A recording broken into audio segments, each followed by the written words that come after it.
11 novembre, Luc, chapitre 1er, chapitre 2, chapitre 3, chapitre 4. Plusieurs ayant entrepris de composer un récit des événements qui se sont accomplis parmi nous, suivant ce que nous ont transmis ceux qui ont été des témoins oculaires dès le commencement et sont devenus des ministres de la parole, il m'a aussi semblé bon, après avoir fait des recherches exactes sur toutes ces choses depuis leur origine, de te les exposer par écrit d'une manière suivie, excellent Théophile, afin que tu reconnaisses la certitude des enseignements que tu as reçus. Du temps d'Hérode, roi de Judée, il y avait un sacrificateur nommé Zacharie, de la classe d'Abia. Sa femme était d'entre les filles d'Aaron et s'appelait Élisabeth. Tous deux étaient justes devant Dieu, observant d'une manière irréprochable tous les commandements et toutes les ordonnances du Seigneur.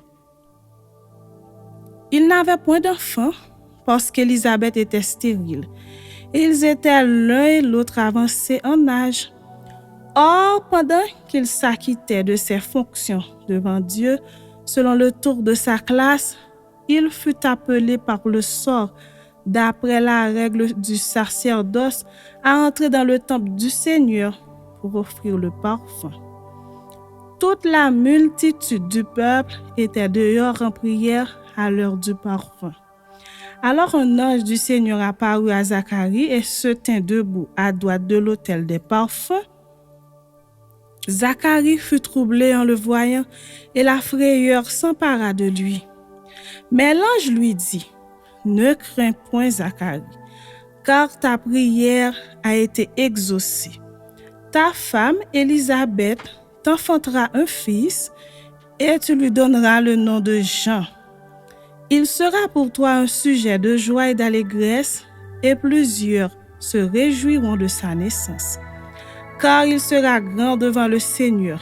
Il ne boira ni vin, ni liqueur enivrante, et il sera rempli de l'Esprit Saint dès le sein de sa mère. Il ramènera plusieurs des fils d'Israël au Seigneur, leur Dieu. Il marchera devant Dieu avec l'esprit et la puissance d'Élie pour amener les cœurs des pères vers les enfants et les rebelles à la sagesse des justes, afin de préparer au Seigneur un peuple bien disposé. » Zacharie dit à l'ange, « À quoi reconnaîtrai-je cela? Car je suis vieux et ma femme est avancée en âge. » L'ange lui répondit, « Je suis Gabriel, je me tiens devant Dieu. J'ai été envoyé pour te parler et pour t'annoncer cette bonne nouvelle.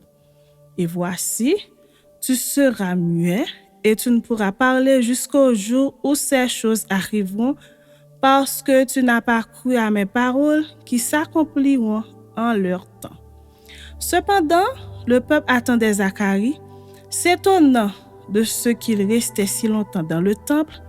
Quand il sortit, il ne put leur parler et ils comprirent qu'il avait eu une vision dans le temple. Il leur faisait des signes et il resta muet. Lorsque ses jours de service furent écoulés, il s'en alla chez lui. Quelque temps après, Élisabeth, sa femme, devint enceinte. Elle se cacha pendant 5 mois, disant, « C'est la grâce que le Seigneur m'a faite, quand il a jeté les yeux sur moi pour ôter mon opprobre parmi les hommes. » Au 6e mois, l'ange Gabriel fut envoyé par Dieu dans une ville de Galilée appelée Nazareth, auprès d'une vierge fiancée à un homme de la maison de David nommé Joseph. Le nom de la vierge était Marie. L'ange entra chez elle et dit, « Je te salue, toi à qui une grâce a été faite. Le Seigneur est avec toi. » Troublée par cette parole, Marie se demandait ce que pouvait signifier une telle salutation. L'ange lui dit, « Ne crains point, Marie, car tu as trouvé grâce devant Dieu. Et voici, tu deviendras enceinte et tu enfanteras un fils et tu lui donneras le nom de Jésus. Il sera grand et sera appelé fils du Très-Haut, et le Seigneur Dieu lui donnera le trône de David, son père. Il régnera sur la maison de Jacob éternellement, et son règne n'aura point de fin. Marie dit à l'ange, « Comment cela se fera-t-il, puisque je ne connais point d'homme ?» L'ange lui répondit, « Le Saint-Esprit viendra sur toi, et la puissance du Très-Haut te couvrira de son ombre. C'est pourquoi le Saint-Enfant qui naîtra de toi sera appelé Fils de Dieu. Voici Élisabeth, ta parente, a conçu, elle aussi, un fils en sa vieillesse, et celle qui était appelée stérile est dans son 6e mois. Car rien n'est impossible à Dieu. » Marie dit, « Je suis la servante du Seigneur, qu'il me soit fait selon ta parole. » Et l'ange la quitta. Dans ce même temps, Marie se leva et s'en alla en hâte vers les montagnes, dans une ville de Juda. Elle entra dans la maison de Zacharie et salua Élisabeth.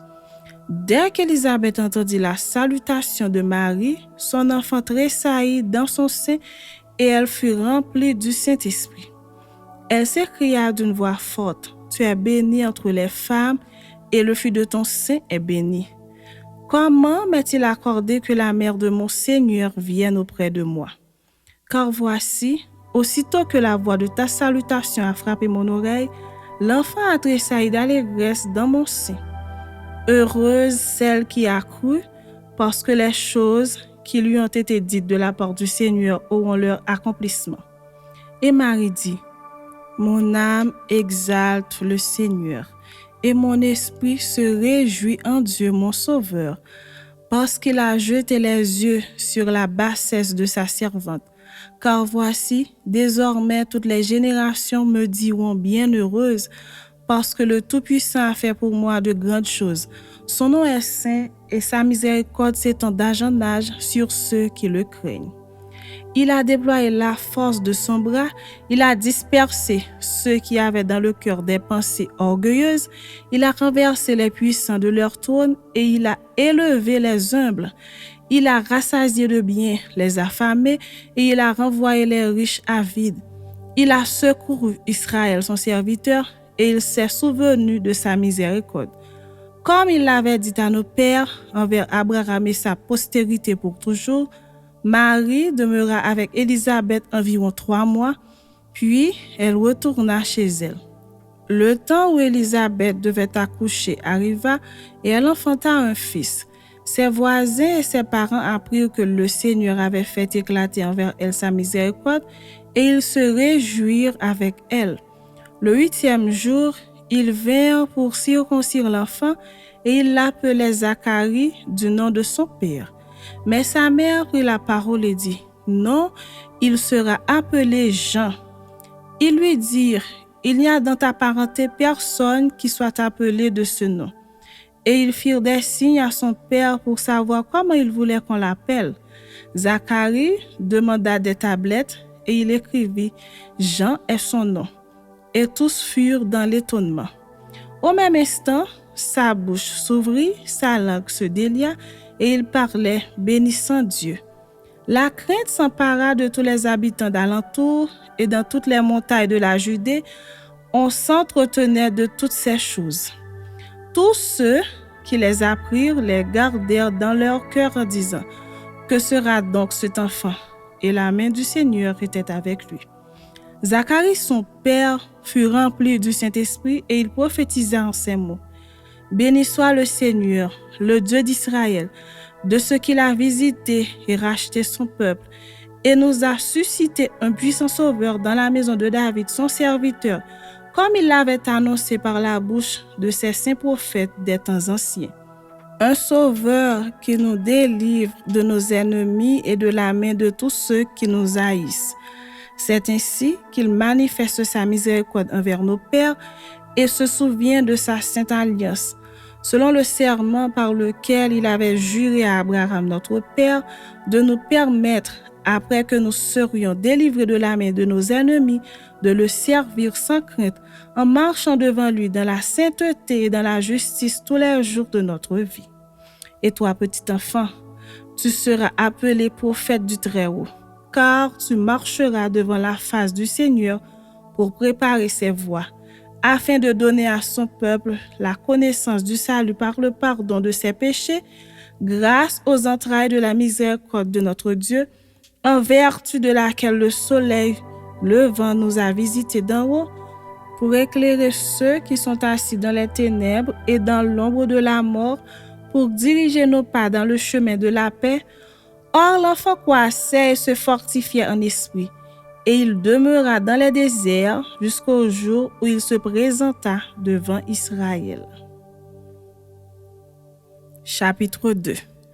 En ce temps-là, parut un édit de César Auguste, ordonnant un recensement de toute la terre. Ce premier recensement eut lieu pendant que Quirinius était gouverneur de Syrie. Tous allaient de faire inscrire chacun dans sa ville. Joseph aussi monta de la Galilée, de la ville de Nazareth, pour se rendre en Judée dans la ville de David, appelée Bethléem, parce qu'il était de la maison et de la famille de David, afin de se faire inscrire avec Marie, sa fiancée, qui était enceinte.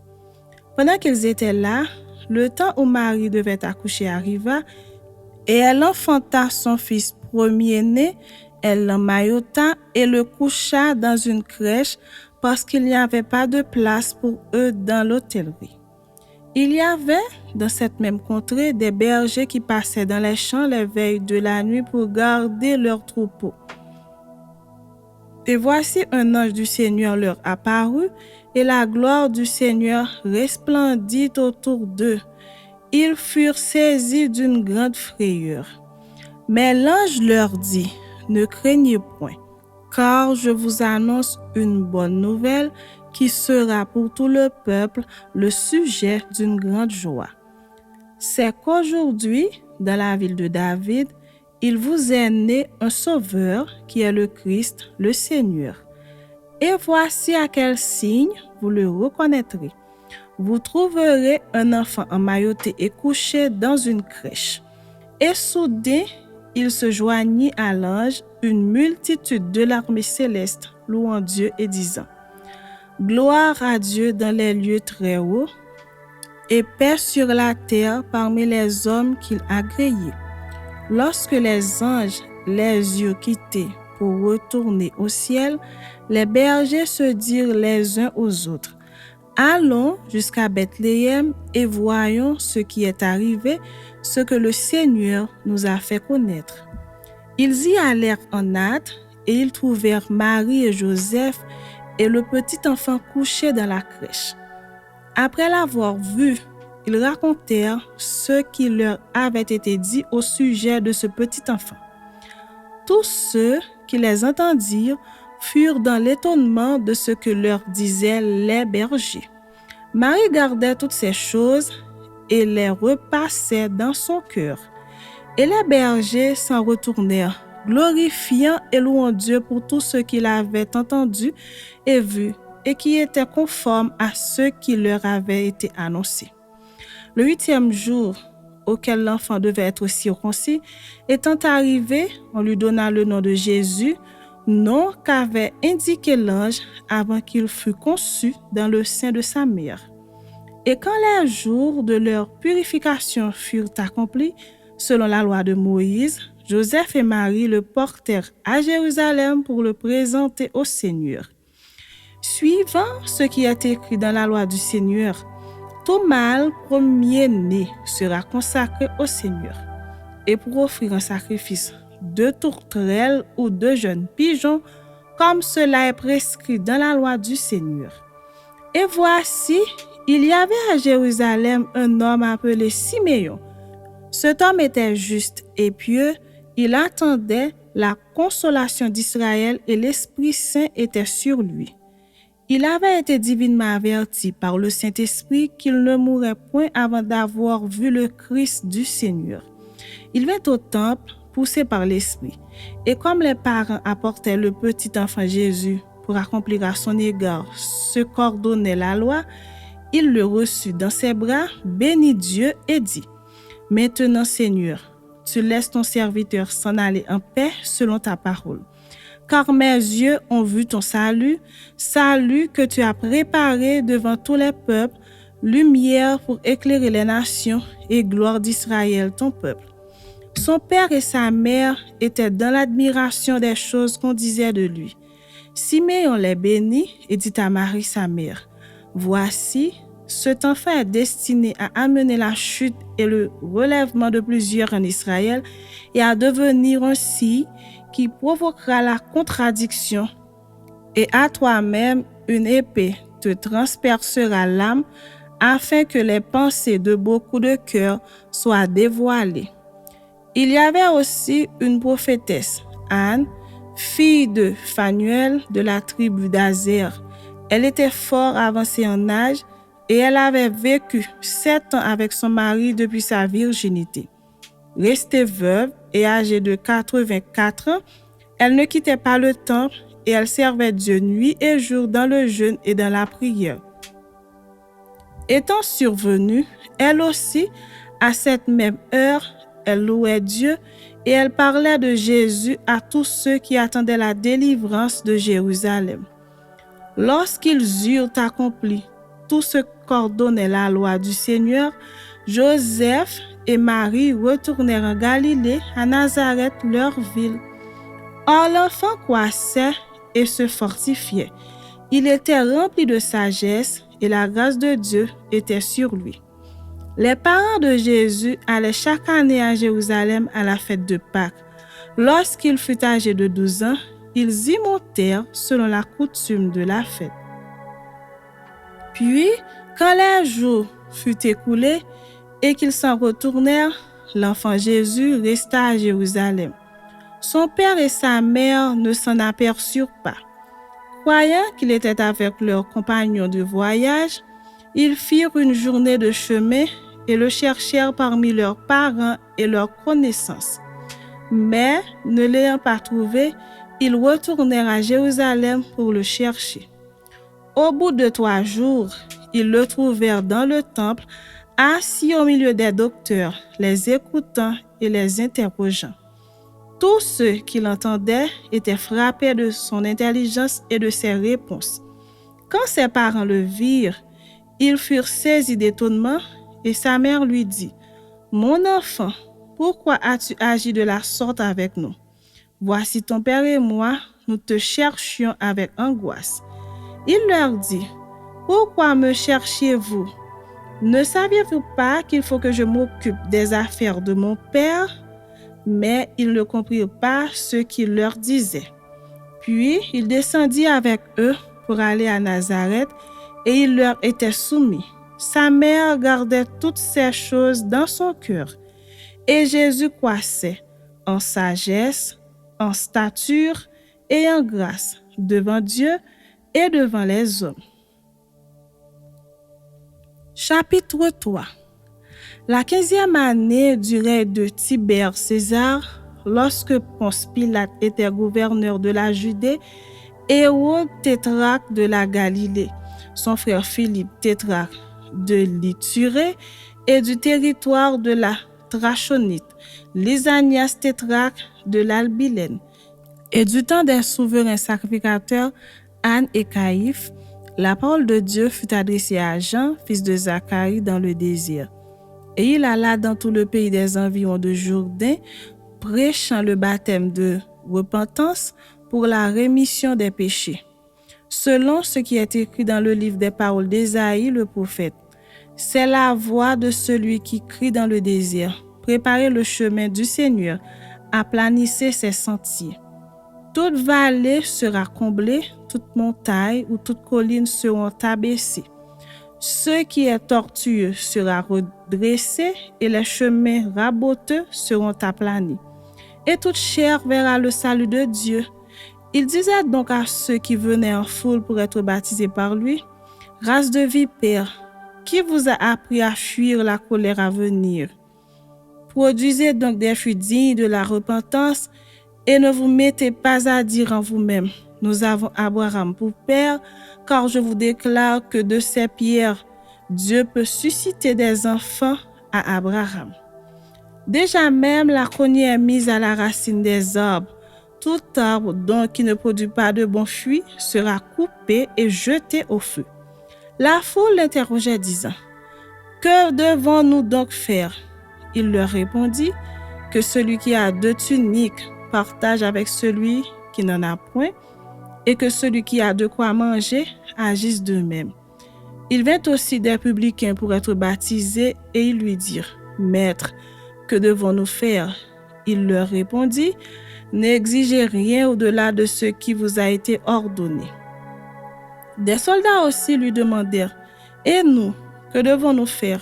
Il leur répondit, « Ne commettez ni extorsion ni fraude envers personne et contentez-vous de votre solde. » Comme le peuple était dans l'attente et que tous se demandaient en eux-mêmes si Jean n'était pas le Christ, il leur dit à tous, « Moi, je vous baptise d'eau, mais il vient, celui qui est plus puissant que moi, et je ne suis pas digne de délier la courroie de ses souliers. Lui, il vous baptisera du Saint-Esprit et de feu. Il a son vent à la main, il nettoiera son aire, et il amassera le blé dans son grenier, mais il brûlera la paille dans un feu qui ne s'éteint point. » C'est ainsi que Jean annonçait la bonne nouvelle au peuple en lui adressant encore beaucoup d'autres exhortations. Mais Hérode le tétrarque, ayant repris par Jean au sujet d'Hérodias, femme de son frère, et pour toutes les mauvaises actions qu'il avait commises, ajouta encore à toutes les autres celle d'enfermer Jean dans la prison. Tout le peuple se faisant baptiser, Jésus fut aussi baptisé, et pendant qu'il priait, le ciel s'ouvrit, et le Saint-Esprit descendit sur lui sous une forme corporelle comme une colombe. Et une voix fit entendre du ciel ces paroles, « Tu es mon fils bien-aimé, en toi j'ai mis toute mon affection. » Jésus avait environ 30 ans lorsqu'il commença son ministère. Étant, comme on le croyait, fils de Joseph, fils d'Élie, fils de Matthat, fils de Lévi, fils de Melchi, fils de Janaï, fils de Joseph, fils de Mattathias, fils d'Amos, fils de Naoum, fils d'Esli, fils de Nagaï, fils de Mahat, fils de Mattathias, fils de Séméi, fils de Josek, fils de Joda, fils de Johanan, fils de Reza, fils de Zorobabel, fils de Salatiel, fils de Néri, fils de Melchi, fils d'Adi, fils de Kozam, fils d'Elmadam, fils d'Er, fils de Jésus, fils d'Eliezer, fils de Jorim, fils de Mattat, fils de Lévi, fils de Siméon, fils de Juda, fils de Joseph, fils de Jonam, fils d'Eliakim, fils de Méléa, fils de Ména, fils de Matata, fils de Nathan, fils de David, fils d'Isaïe, fils de Jobed, fils de Boaz, fils de Salmon, fils de Naasson, fils d'Aminadab, fils d'Admin, fils d'Arni, fils d'Ezrom, fils de Phares, fils de Juda, fils de Jacob, fils d'Isaac, fils d'Abraham, fils de Tara, fils de Nachor, fils de Seruk, fils de Rajo, fils de Phalek, fils d'Héber, fils de Salah, fils de Caïnam, fils d'Arphaxad, fils de Sem, fils de Noé, fils de Lamech, fils de Mathusala, fils d'Enoch, fils de Jared, fils de Maléléel, fils de Caïnan, fils d'Énos, fils de Seth, fils d'Adam, fils de Dieu. Chapitre 4. Jésus, rempli du Saint-Esprit, revint du Jourdain, et il fut conduit par l'Esprit dans le désert, où il fut tenté par le diable pendant 40 jours. Il ne mangea rien durant ces jours-là, et après qu'ils furent écoulés, il eut faim. Le diable lui dit, « Si tu es fils de Dieu, ordonne à cette pierre qu'elle devienne du pain. » Jésus lui répondit, « Il est écrit, l'homme ne vivra pas de pain seulement. » Le diable, l'ayant élevé, lui montra en un instant tous les royaumes de la terre et lui dit, je te donnerai toute cette puissance et la gloire de ces royaumes, car elle m'a été donnée et je la donne à qui je veux. Si donc tu te prosternes devant moi, elle sera toute à toi.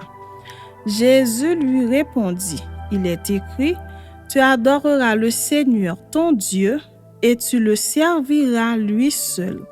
Le diable le conduisit encore à Jérusalem, le plaça sur le haut du temple et lui dit, si tu es fils de Dieu, jette-toi d'ici en bas, car il est écrit. Il donnera des ordres à ses anges à ton sujet, afin qu'ils te gardent. Et ils te porteront sur les mains, de peur que ton pied ne heurte contre une pierre. Jésus lui répondit, il est dit, tu ne tenteras point le Seigneur ton Dieu.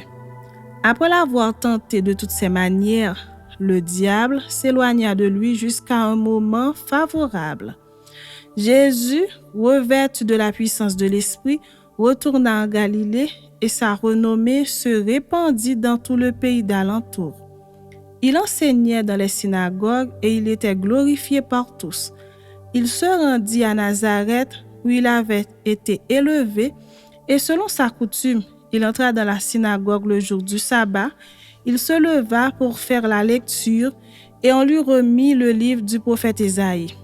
L'ayant déroulé, il trouva l'endroit où il était écrit « L'Esprit du Seigneur est sur moi, parce qu'il m'a oint pour annoncer une bonne nouvelle aux pauvres.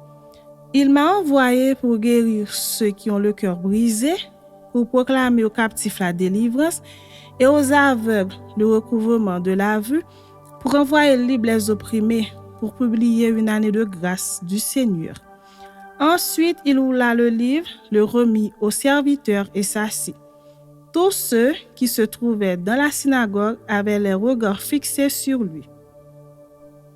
Or, il commença à leur dire, « Aujourd'hui, cette parole de l'Écriture que vous venez d'entendre est accomplie. » Et tous lui rendaient témoignage. Ils étaient étonnés des paroles de grâce qui sortaient de sa bouche et ils disaient, « N'est-ce pas le fils de Joseph ?» Jésus leur dit, « Sans doute, vous m'appliquerez ce proverbe, « Médecin, guéris-toi toi-même. » Et vous me direz, « Fais ici, dans ta patrie, tout ce que nous avons appris que tu as fait à Capernaum. » Mais, ajouta-t-il, je vous le dis en vérité, aucun prophète n'est bien reçu dans sa patrie. Je vous le dis en vérité, il y avait plusieurs veuves en Israël du temps d'Élie, lorsque le ciel fut fermé 3 ans et 6 mois, et qu'il y eut une grande famine sur toute la terre. Et cependant, Élie ne fut envoyé vers aucune d'elles, si ce n'est vers une femme veuve à Sarepta dans le pays de Sidon. Il y avait aussi plusieurs lépreux en Israël du temps d'Élisée le prophète, et cependant aucun d'eux ne fut purifié, si ce n'est Naaman le Syrien. Ils furent tous remplis de colère dans la synagogue lorsqu'ils entendirent ces choses. Et s'étant levés, ils le chassèrent de la ville et le menèrent jusqu'au sommet de la montagne sur laquelle leur ville était bâtie, afin de le précipiter en bas. Mais Jésus, passant au milieu d'eux, s'en alla. Il descendit à Capernaum, ville de la Galilée, et il enseignait le jour du sabbat. On était frappé de sa doctrine, car il parlait avec autorité. Il se trouva dans la synagogue un homme qui avait un esprit de démon impur et qui s'écria d'une voix forte, « Ah, qu'y a-t-il entre nous et toi, Jésus de Nazareth? Tu es venu pour nous perdre? Je sais qui tu es, le Saint de Dieu. » Jésus le menaça, disant, « Tais-toi et sors de cet homme. » Et le démon le jeta au milieu de l'assemblée et sortit de lui sans lui faire aucun mal. Tous furent saisis de stupeur et ils se disaient les uns aux autres, « Quelle est cette parole? Il commande avec autorité et puissance aux esprits impurs et ils sortent. » Et sa renommée se répandit dans tous les lieux d'alentour. En sortant de la synagogue, il se rendit à la maison de Simon, La belle-mère de Simon avait une violente fièvre et ils le prièrent en sa faveur. S'étant penché sur elle, il menaça la fièvre et la fièvre la quitta. À l'instant, elle se leva et les servit. Après le coucher du soleil, tous ceux qui avaient des malades atteints de diverses maladies les lui amenèrent. Il imposa les mains à chacun d'eux et il les guérit. Des démons aussi sortent de beaucoup de personnes en criant et en disant « Tu es le Fils de Dieu ». Mais il les menaçait et ne leur permettait pas de parler parce qu'ils savaient qu'il était le Christ. Dès que le jour parut, il sortit et alla dans un lieu désert. Une foule de gens se mirent à sa recherche et arrivèrent jusqu'à lui. Ils voulaient le retenir afin qu'il ne les quittât point. Mais il leur dit « Il faut aussi que j'annonce aux autres villes la bonne nouvelle du royaume de Dieu, car c'est pour cela que j'ai été envoyé. » Et il prêchait dans les synagogues de la Galilée.